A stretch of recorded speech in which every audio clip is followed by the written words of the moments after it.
Welcome to the Indiana Basketball Postgame Show with your host, Scott Laskowski. A production of ISB Media. Brought to you by Culver's of Bloomington and Bedford and Andy Moore Honda of Bloomington.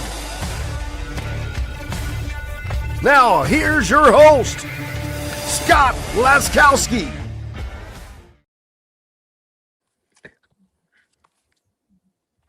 All right, welcome in, fans, to the Indiana Sports Beat Radio postgame show. I am your host, Scott Laskowski. Welcome in, everybody. Dad, the Hoosiers again coming up short, this time at home against Michigan State, 77-64, a 13-point home loss. Does not do us any favors, as we talked about last game against Northwestern. Obviously, a brutal home loss there. Really needed to bounce back against Michigan State today. We certainly did not do that. What did you see out of the Hoosiers, or what did you not see out of the Hoosiers today, Dad, that needed to get us to victory? What was the reason for this loss? What are your thoughts on the game? Well, good question. Putting a game plan together is important when you play Big Ten teams, and you know what Michigan State's going to do. They're going to throw the ball up, usually from 2-point land, miss the shot, get the rebound, and go from there. They're a great offensive rebounding team, so you somehow try to stop that, and they get one offensive rebound in the first half. So there you go. That worked out fine. Now, what do they do secondly if that doesn't work? You got to have plan B, which Tom Izzo's a great coach. He understands that. So his plan B today was, let's try some 3-point shots, because Indiana was playing zone that first half. Well, they're not a great 3-point shooting team. So that's great strategy right there. And then what happens? Boom, they start making 3-point shots, 6 or 7 in the first half. And so now they take the lead. And again, we've had this happen to Indiana before. They get a lot of 3-point shots in the first half, but they don't make many. Okay. Just a poor shooting first half from the 3-point line, and that's a big part of our offense. And then you go in the halftime, all right? And now you got to make some changes. Say, okay, they're really shooting well from the outside. Let's see what else we can do. And all of a sudden, Fierce comes to life, their point guard, very good point guard, and he starts creating things that you just can't stop. So he has a great second half, and then they have 2 or 3 different players that come out and play well. We had 2. We had Tucker and Wilkerson. The only 2 that got to really score for us. So you keep fighting back, you keep playing, and you get down to the end, and then it just ends up at 13 again. That was the magic number. We got down to 5 late, but we really need one more guy to step up and score. You need 3 guys who can score. Michigan State did that, as you can see. So it's just that they're a very good team. They're very well coached. That's the kind of game we want to play eventually. When here's the style we're going to do, figure out how to try to stop us. And if you do that, we're going to go to plan B, and we're going to beat you on plan B. And so that's a good game to watch to see where Indiana wants to be someday. Not that they're going to play the same way Michigan State does, but you're going to get Darren DeFries to put his game plan together after a few years, and people are going to be able to play into it. Yeah, after the Purdue game, we talked about the final 4 games remaining, Northwestern and Michigan State. Really thought we had a great chance to win all 4 of those. Obviously not off to a stellar start in terms of that, 0 for 2. We do have 2 games remaining, Minnesota and Ohio State. Ohio State just took down Purdue. Go Ohio State. Today, earlier, and we play at Ohio State to finish the season. Obviously not going to be an easy game there. So we've got some work to do. Obviously, the outside looking in, most people have us as the first 4 out in terms of the NCAA tournament. We would need a big run in the Big Ten tournament in order to kind of solidify our hopes of making the NCAA tournament. But we do have some opportunities against quad 1 teams, Dad. We're 2-10 against quad 1 teams. That is not great. I think against quad 2, 3, and 4, we're 12-0. So yeah, we'll beat up on the smaller teams, but against quad 1, 2-10, not ideal, not great in terms of our resume. Need to have a strong finish to the season there. We talked about the droughts last game against Northwestern. Again, rears its ugly head in terms of the Michigan State game tonight. The last 3 minutes and 15 seconds, Dad, not a single point out of Indiana.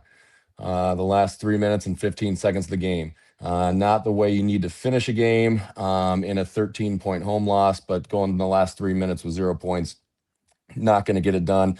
0 for 4 on the last 4 field goals, 1 of 8 in terms of the last 8 field goals attempted in the game. And Michigan State had gone 5 minutes with 0 points in the last 6 minutes of the game. They went 5 minutes, 0 points. We still could not close that gap, unfortunately. We did talk about the rebounding discrepancy against Northwestern. You obviously mentioned that as well as a Michigan State team, a very strong team on the glass. And we did get out rebounded 35-27 on the glass, 10 offensive rebounds for Michigan State tonight.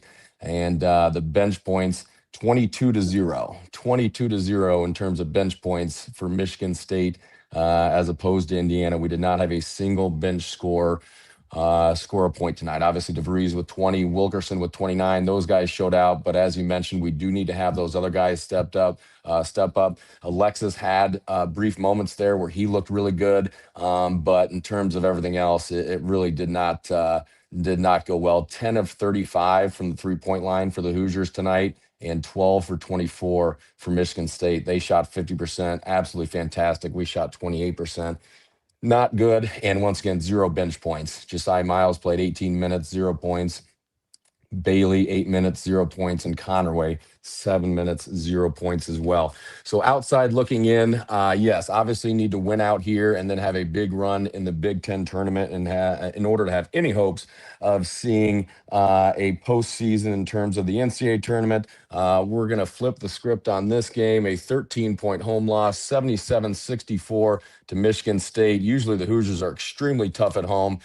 This season's been a little bit up and down. Really want to defend Assembly Hall, but some teams have come in and had some pretty good success against us. Unfortunately, need to have a strong finish to the season there. Dad, we're going to change topics a little bit here. Let's talk about Coach Knight and his impact on your life and one of your favorite memories of Coach Knight. Obviously, the media liked having a field day with him in terms of some good, bad, and indifferent there. What was your favorite memory that many of the viewers out there would love to hear that obviously the media either didn't report on or some stories that you really appreciate about Coach Knight?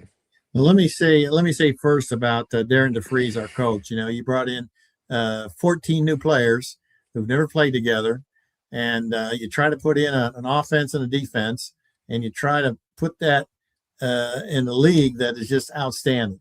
I mean, outstanding. You got it. Tom Izzo's been there 20-some years. He knows exactly what he's going to do. He reloads players, and here we're trying to put a team together for 1 year with no experience with the coaches, no experience with the players, no experience with the managers, and they are an important part of the team. And here we have a pretty good year based on what you're seeing. And I'm really excited about Ryan Carr. Ryan Carr just hired as the new general manager. He was a manager at IU. And it's amazing.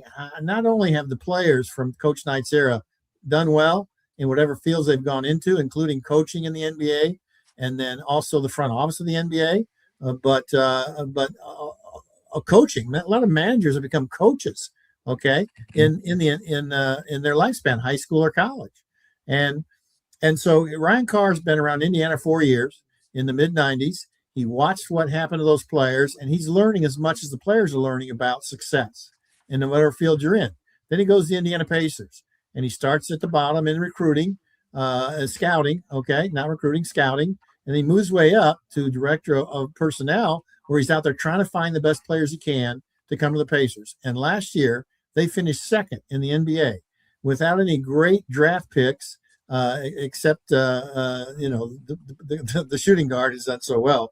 But he put a team together that was able to get to the finals of the NBA. Okay, now, 5 years ago, that's no big deal. Why would you bring a guy from the NBA in to help your team? Well, now with NIL, it's very important. Okay, that's the exact same situation that the NBA deals with. They have a money cap, in fact. Theoretically, a college has a cap as well, but on paper they don't. They can just pay anybody whatever they want, okay? And then how do you put together a team through draft or bringing freshmen in, okay? And then the NIL guys bring the transfer portal guys in and form that team to be a winner. That's what the NBA is doing, okay? And the college has never done that before, and now we're going to try to do that. And when Coach DeFries first got the job, I asked him, I said, this general manager thing is coming along. I said, what do you plan to do with a general manager position? Of course, it was new to him too. He had no idea what it was. And so he's been researching how to do and he said, I asked him that in April when he first got the job. And he said, probably by June, we'll have somebody, June of last year. Okay. And of course, that never happened. And it's not something you talk about because you're in the middle of the season. You got things to do. And that's exactly what he did. But he was watching Ryan Carr. He had a few texts with Ryan Carr. They started talking. And man, what a guy to bring in here. So now we're loaded for bear. We got 1 year under our belt, still to be finished, how well it's going to go. And now we have a general manager who's going to help orchestrate the behind the scenes stuff. And you got the coaches who have 1 year experience as Indiana coaches and Big Ten coaches, if you will, which is tough because it's a tough league. Okay. And then here's the big thing. Okay. You've got players now who have watched Indiana with a new coach and new coaches play for a year. And we've got 3 kids signed already to come on. And so you got portal kids now who've been watching Indiana. And they're saying, I don't like it where I am now. And I want to go somewhere where they play my style of game. And I think it's going to be Indiana. And so it's going to be much easier this year. In 1 short year, it's going to be much easier for the coaching staff and Coach DeFries to put together a team for next year this team's been average in the Big Ten, but that's still, you're better than half of them, but now you got to get better than the other half. So lots of good things going on in basketball. So don't take this loss, these losses at the end to say, oh, this isn't going to work, because we got a lot to look forward to. That being said, I want to talk about Coach Knight's second year at Indiana, and Coach DeFries, after this year ends in another month or however long it's going to be, is going to start his second year. All right. And so it was Coach Knight's second year, and it was a very interesting time because my freshman year, were ineligible to play. It was the last year where we had a freshman team at IU, okay, or anywhere in the country for that matter. And so the second year that Coach Knight was there, he had a freshman class that had played 12 games and practiced against the varsity every day, and that was Greeno and Offel, Campster, myself, Doug Allen. And then he had a whole new group of recruits that came in, Quinn Buckner, Jim Cruz, Tom Abernathy, Scott May, Bobby Wilkerson. All right. You're talking about some good players, because in 3 more years, they're going to win the national championship. Okay. And Benson, my goodness. Class, okay. Yep. So now you got our class and you got that class coming in, and Knight's had a year coaching in the Big Ten. He keeps the same staff he had from the year before. So we kind of know what he's doing, and we kind of relay it to the new guys. Here's what we're looking for. And we only had 4 seniors on that team. Steve Downing, a great center, all Big Ten player that year, Big Ten player of the year, and John Ritter, a great forward. And those are the 2 seniors that played. And so Coach had to figure out, how am I going to get this whole group of new guys, 10 new guys coming in here, and I only need 3. I need 3 that can do something to get this thing going. Okay. So he's thinking in the offseason, how the heck am I going to pull this off? And so he's just the smartest coach there ever was, I'm telling you. So he goes, okay, I got a center and I got a forward. All right. So I need 1 forward. I need 2 guards. Okay. So he's got Quinn Buckner, great guard from Illinois, point guard, general, if you will, out there. And of course, he'd be a general for Indiana for 4 years at the point guard, and then go on the NBA and be a general as well. And Jim Cruz, a really good high school player, another smart kid, and they become the 2 starting point guards. Okay. And then Steve Green kind of fills right in as a starting forward with Ritter, both good offensive players. Ritter, a little better defensive player. Green didn't play much defense. Okay. Don't tell him I said that. He was not known for his defense. Okay. He had to score points. And then there's your 5 guys. And I go, wait a minute.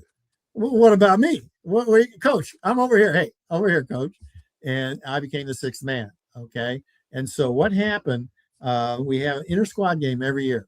And we go to Fort Wayne. Okay. The Fort Wayne Coliseum. Lots of IU fans in Fort Wayne. Yeah. And we've been battling each other for 6 weeks. Okay. And it's no fun fighting each other for positions. And so now we're going to go up to Fort Wayne and play inter-squad games. So you're playing against the same guys, but there's referees, there's timeouts. I mean, it's easier than practice. Okay. And so I'm running around there, and I'm not thinking much of anything. I'm just a new kid on the block like everybody else, And we get home, and Coach has a film of the of the game. And I say film because it was film, black and white, 8mm. It Yep. wasn't tape. It wasn't any of the stuff they use now. It was film. Okay. And Yeah. I get a call from our assistant coach to come in. This game would have been on a Monday. And on Wednesday, he says, come in the office. I need to talk to you. I go, okay. I come early for practice. And in this film room, there's Steve Green, two of us. Okay. And he's got this film from this inter-squad game. And he's reeling the film, play by play. And he goes, Green, what the heck is that? Can you play defense on anybody? I mean, that guy just went right by you. And he rips him for 20 minutes on how bad a player he is, okay? Mm-hmm. And then he turns to me, and he goes, Laskowski, is that the fastest you can run up and down the floor? Don't you know what hustle means? Why are you just jogging up and down the floor? And he rips me for 15 minutes. And I'm thinking, where the heck are the other guys? I mean, they're home sleeping, getting ready for practice, and we're taking this abuse from film, from a coach. And so I thought about that, and I thought, man, he's got something put together here, and he needs two more guys to step up. He needs Green to step up to be that starting forward, and he needs me to be whatever I can be.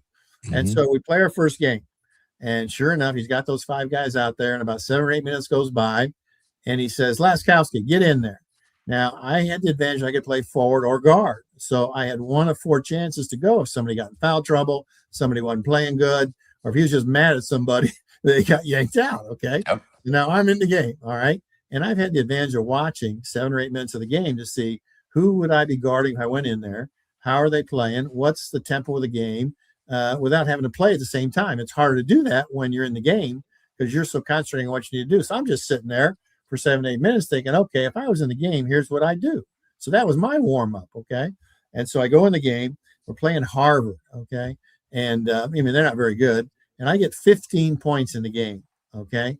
And so the game ends, and we watch the film, and they go, man, you played pretty good, I think we're going to keep doing that. And that's how I became the sub, okay? And every game for my career, 7 or 8 minutes go by, and I come in the game. In fact, I was so nervous. We have those red and white candy stripe pants. That was the first year Indiana had them. It was really good. And they have those little buttons, buckles on the side, They're not zippers. They're not buttons. You just, you fling them up, and they come off, And I always feared that he'd say, Laskowski, get in there. And I'd fling them, and they wouldn't open. And he'd say, hell, you're not ready to play. And he'd go to Abernathy. He'd go to the next guy. So what I did after warm-ups, I took my warm-up pants off, and I laid them on top of my legs, okay? So it looked like they were still on, but they weren't on, okay? Because I was afraid to lose the snaps, He'd say, Laskowski, get in there. And I just put him aside and I'd get up. I was always ready every single time, right? So how good did that team do? Okay, you got these 2 seniors. You got 2 freshman guards, okay? And you got a sophomore and a sophomore as a sub and the other starter, okay? That team wins the Big Ten championship. And Minnesota was dominant. They were a great team. We win the Big Ten tournament. We beat them 1 game during the year. They beat us 1 game. And we go to the tournament. And there's only I think at the time, 24 teams. It's not 68 teams, okay? It's 24 teams. You have to win your league to go to the tournament. And so we go to the tournament. We win the first round. We go to the second round. We win that. And we're in the Final Four. We're going to St. Louis to play in the Final Four of the tournament. And you got some guys who from the inter-squad game are going, what the hell are you yelling at me for? I'm not going to be much this year. Mm-hmm. And he turned that thing around in 1 year. UCLA beats us, and Bill Walton, and they go on to win the championship, okay? The next year, NC State with David Thompson wins the championship, breaks UCLA's 7 or 8 win streak in a row of winning national championships. And then in 1976, Indiana wins it all. So there you go. You take the first year of a coach coming in, and you watch what he's doing, and you see how he puts his game plan together and the kind of player he wants. And then that second year, it can happen, And I think we're spoiled by Coach Signetti. He did it in the first year and then went in the second year. But I'm very pleased with what I see from this team and can't wait to see what happens next year. I think the future is very bright. Once again, you mentioned Carr coming in and being the general manager of the team. I think we've got an extremely bright future. Yes, this year was kind of thrown together relatively quickly. At one point, it was just Coach DeVries. That was the entire Indiana basketball team. We didn't have players. We didn't have coaches. It was just him. And he had to build it all from scratch and get a year under his belt. and especially with everything that's coming in and all the great players we're going to have and the bright future. I think there's a lot of great things to be excited about. Even if this season doesn't pan out the way we hope, there's always going to be an extremely bright future with all the resources we have and the staff they're building. I think there's going to be a lot of special years ahead. And once again, we are the national champions in football. And so no matter what happens this basketball season, nobody can take that away from the Indiana Hoosiers. We are champions and always will be, baby. And so that's what we need to hang our hat on. But I think an extremely bright future. We'll see how the rest of this season goes. 2 games remaining in the regular season, and then moving on into the Big Ten tournament. Want to have a great showing. Let's win about 4 or 5 here in a row, string a couple together, and then see if we can't sneak into the NCAA tournament and do some special things there. Dad, any more comments from today's game?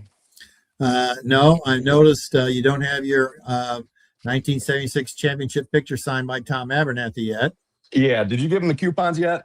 No, we hadn't signed it yet. I'm not giving anything. Good. All right. And you got a new flag there over your right shoulder, an Indiana football flag too. So Yep. There we go, baby. I brought you up right, didn't I? Absolutely. Well, yes, unfortunately, Indiana falling tonight 77-64 at home to the Michigan State Spartans. But for all of us here at Indiana Sports Beat Radio, that is going to wrap up our post-game show. Dad, as always, thank you for joining me tonight. We'll see how the rest of this season goes. We'll see you next game as the Hoosiers host Minnesota. And special shout out to my lighting assistant, Bella. Love you, girl. You're the best in the business. Dad, much appreciated. Have a great night. And thanks for joining. Thanks, buddy. See you. Thank you. Thanks for listening to Indiana Sports Beat Radio.